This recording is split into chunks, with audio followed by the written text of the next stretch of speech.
Nous sommes de retour sur le plateau. Bien, alors on va pas changer de sujet. On revient un peu sur le Gabon. C'est ce que tout le monde a voulu. Le Gabon où France 2 et un autre journal d'opposition ont été suspendus pour 1 an. Ibrahim Acha suspend France 2 pour 1 an. France 2 perd quoi dedans finalement? Bon, en fait, c'est par rapport aux spectateurs qui sont au Gabon, c'est tout. France 2 ne perd pas. Et surtout que le documentaire est accessible sur Internet, donc il suffit seulement de consulter son Android ou bien d'aller dans son bureau. On a une bonne connexion, on suit ça et on suit les choses. Mais le problème aussi, c'est que la grande masse... la grande masse n'aura pas accès parce que vous savez, dans nos pays où la démocratie peine à s'installer, la communication est contrôlée. Donc si on trouve que la vidéo est accessible, on peut aussi diminuer comment l'appelle-t-on, la connectivité, les réseaux et tout ça. Là. Donc il y a des manières techniques pour pouvoir saboter cela pour que cela ne soit pas accessible à un large public, sauf l'intelligence. C'est que bon, quand nous allons sur Google ou bien quand nous allons sur Internet, nous pouvons trouver la vidéo et faire chose. Mais ce que je voulais aussi évoquer, c'est le rôle trouble des conseillers en communication dans les palais. Parce que le plus souvent, c'est ces messieurs-là qui se livrent à ces business de communication, de com. Bon, on négocie avec un petit reporter, surtout quand c'est un blanc. Nos dirigeants africains sont dans tout leur âme. Ils se disent qu'ils ont affaire à un grand journaliste, et non seulement ça, on leur fera de la pub sur les chaînes internationales. Et le plus souvent, ça tourne mal, parce que quand eux viennent, ils tournent, ils font tout ça là, ils ne vont pas aller dans le culte de la personnalité. Parce qu'un bon journaliste, d'abord, quand tu présentes un documentaire, ça doit faire problème. Si c'est un documentaire qui ressasse, qui fait l'apologie de l'homme, un documentaire dithyrambique pour un dirigeant africain, je me dis même que ça ne se paie pas. Quand tu le prends le travail, on ne sent pas le professionnalisme. Il faut des contradicteurs. Et là, quand ça fait problème, je pense qu'on trouve que vraiment vous avez fait un travail de bonne facture.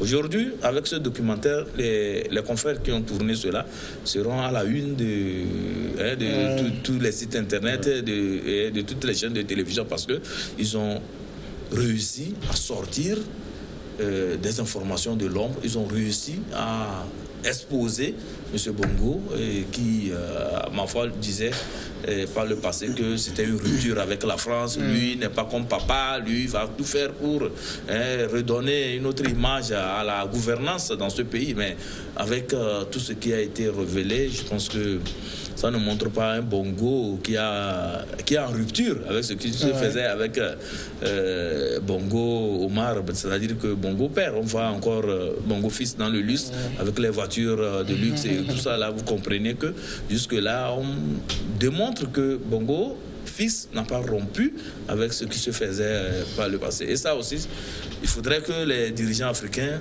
fassent un effort aussi pour faire confiance à leurs journalistes locaux. Vous savez, nous avons eu une situation pareille au Togo, quand lorsque le directeur du groupe de presse camerounais qui était arrivé, il a fait étalage de jet privé avec les motards, tout ça là. Vous avez vu le scandale que ça a créé, la polémique que ça a soulevé dans le pays, comme quoi les journalistes locaux ne sont pas souvent bien lotis. On fait appel aux journalistes internationaux pour pouvoir vanter une certaine mérite et polir une image qui est en difficulté. Le plus souvent, c'est quand on est en difficulté que sur le plan international, on n'arrive pas vraiment à convaincre, surtout quand on vous colle l'étiquette de dictateur. Ça embête souvent nos dirigeants africains. Ils font tout pour démontrer qu'ils ne sont pas au fait des dictateurs, des gens qui ne sont pas accessibles à la population, font des tours juste pour des caméras dans la population. Ils font semblant d'être en phase avec la population. Ils font des tours, ils se donnent, comme on le dit, des bains de foule circonstanciels pour juste plaire aux caméras du monde. Mais alors qu'en réalité, c'est des gens qui ne sont pas accessibles, qui se ferment dans leur tour, dans les palais, qui ne veulent même pas communiquer avec la population. Et ça, je me dis que quand on arrive à avoir des journalistes qui démystifient ces dirigeants, c'est une très bonne chose aussi, parce que ça conscientise et ça éduque bien ces dictateurs-là. Jeff, au-delà, le message, quel message la HAC veut envoyer par cette décision? Nous ne voulons pas de critiques pour le président? Non, je ne pense pas que c'est l'objectif de la HAC. Hein. Je ne connais pas les tests qui régissent le fonctionnement de la HAC du Gabon. Mais je suppose que c'est le contenu qui a posé problème. Alors, si la HAC juge, et je suis d'accord avec Germain qui disait tout à l'heure, vous savez, il y a un peu de désordre dans les pays africains. Une publicité qui doit passer sur une chaîne de télévision, une chaîne de radio, dans une presse, doit passer par la HAC. Et que la HAC doit valider d'abord, savoir le contenu, quel est le message que vous voulez véhiculer. Malheureusement, on ne le fait pas. On pense que c'est un laisser-aller. Mais c'est comme les militaires disent souvent, quand il n'y a pas de problème, les lois dorment. Oui. Mais quand il y a problème, les lois se réveillent. C'est-à-dire que les gens pensent qu'au Gabon, c'est le laisser-aller, on peut tout faire. Et la France 2 a fait. Voilà que la HAC s'est réveillée, a tapé du poing sur la table pour dire en réalité, ça ne marche pas. Mais au-delà de tout, vous savez, nos confrères qui ont quand même réalisé ce documentaire, poser de problèmes aux journalistes africains, aux journalistes internationaux. Parce que ça ne donne pas confiance. Un président qui vous ouvre ses portes et qui vous a reçu comme des journalistes, où il s'est confié totalement à vous, et vous n'avez pas utilisé l'interview ou bien l'objectif qui vous a amené vers la personne à vous recevoir dans une ambiance de convivialité. Au contraire, vous avez un objectif derrière la tête. Et vous avez montré l'autre aspect. C'est le travail. Oui, je suis d'accord.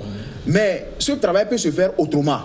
C'est-à-dire que vous avez les informations, il faut savoir qu'est-ce qu'il faut avoir premièrement, parce que le journaliste sur le terrain, ce n'est pas tout ce que nous voyons, que nous disons en même temps. Il y a des informations que nous gardons d'abord, nous jetons une partie pour voir la réaction des gens et pour voir si la deuxième partie peut avancer après. Mais s'il y a ça et que nos présidents africains pensent que les journalistes étrangers sont toujours les meilleurs dans leur petit jean qui arrivent, ces blancs-là qui trompent les chefs d'État, et je dis, c'est le moment de dire aux chefs d'État africains aussi de faire confiance à leurs journalistes. Quand on les invite sur nos plateaux, ils n'ont qu'à quand même faire l'effort de venir répondre à nos petites questions. Même pas sur les plateaux, on peut aller tourner l'émission chez eux. Malheureusement, ils n'acceptent pas. Vous vous rappelez en 2015 où tu avais animé une émission, la nuit de quoi vous avez la nuit de... Il y a une émission qui était organisée par le CACIT, à l'époque, qui recevait tous les candidats. Il faut voir les candidats. Il y a certains candidats qui n'ont pas répondu. Ils ont envoyé des ministres plutôt. Donc, ils se disent, oh, ça c'est quelle émission, c'est quel journaliste qui va nous recevoir. Alors que c'était RFI, il va voir comment les gens vont se bousculer. Malheureusement, c'est le constat. C'est bien fait pour eux, hein, c'est dit. Ils ne veulent pas faire confiance à leurs journalistes, qui se mettent dans de beaux draps. Oui, comme on l'a dit, mais en même temps, il y a une petite malhonnêteté de la part du journaliste. Est-ce qu'il faut parler de malhonnêteté? Chaque journaliste a son angle de traitement. Il peut vous mettre il faut vous mettre à l'aise, il arrache ses questions, mais il sait comment les traiter finalement. Vous savez où vous allez. Maintenant, vous récoltez un maximum d'informations. Voilà. Comme il le dit, le président vous a reçu. Et je ne crois pas qu'ils ont exploité même le 20e des informations qu'ils ont reçues. C'était juste montrer. Mais c'est leur droit, ça dépend de ce qu'ils cherchent. Et ils l'ont titillé avec quelques réponses quand vous suivez ce reportage. Et ils ont fait un gros boulot en France où les gens ont montré les amis du président qui disaient qu'il n'était pas brillant, qui disaient des trucs.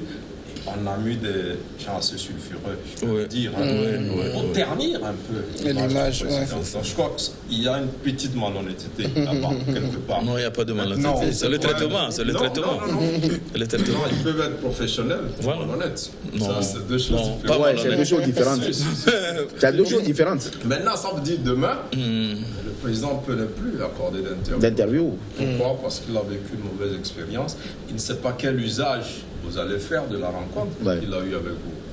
Oui, mais il n'a qu'à s'en prendre à son directeur de communication. Oui, il peut le sacrifier lui, mais ce n'est pas la fin du problème. N'importe qui peut être de bonne foi et croire que voilà, des journalistes bien connus dans leur pays qui viennent faire un travail pour voir le président de la République. Et puis ils ont d'ailleurs profité de la CAN, donc qui se déroulait dans ce pays-là. Donc ça a facilité des choses. Est-ce que le travail final ce n'est pas bien pour l'image du Gabon. Ça, il faut le dire. Il faut le dire. La HAC a le droit. Maintenant, est-ce que l'État français a une responsabilité dedans? Parce que c'est diffusé c'est l'interrogation publique de la France. Où on garantit la liberté d'expression. Voilà, presse, maintenant, tout ça. je crois que si l'État gabonais, je crois que s'ils n'ont aucun intérêt à rentrer dans un bras de fer judiciaire avec les médias français, ils ont juste pris des mesures qui s'imposent dans le domaine des médias et donc ils ont suspendu. Ce n'est qu'une suspension provisoire.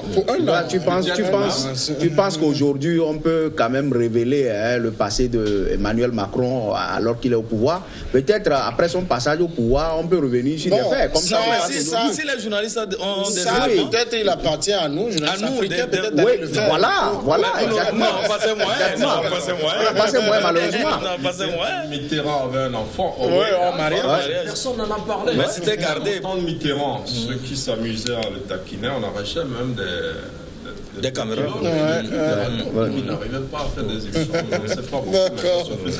Alors, on va évoquer rapidement le sujet du Ghana. Juste une minute pour faire le tour de table. L'ex-président du Ghana veut être candidat de son parti. John Mahama a annoncé jeudi sa candidature pour représenter le parti de l'opposition à la prochaine élection présidentielle de 2020 dans son pays. J'ai le devoir envers Dieu et mon pays de ramener notre grand parti au gouvernement pour redresser les torts du passé et mettre fin au mécontentement actuel du peuple. Ibrahim Acha, quand l'ancien président revient, qu'est-ce que ça veut dire? Non, d'abord, les tests au niveau du Ghana le permettent. C'est pour cela qu'il a annoncé sa candidature. De deux, il est allé à une élection et il a perdu cette élection. Donc, d'abord, il a fait du tort à son parti. Donc, il tente à se racheter. C'est l'avis que moi j'ai par rapport à sa volonté d'aller encore à ces élections. Mais la question que je me pose, vous êtes allé à une élection, vous avez battu à plate couture. Est-ce que vous avez encore des éléments, vous avez des arguments à faire valoir pour se faire?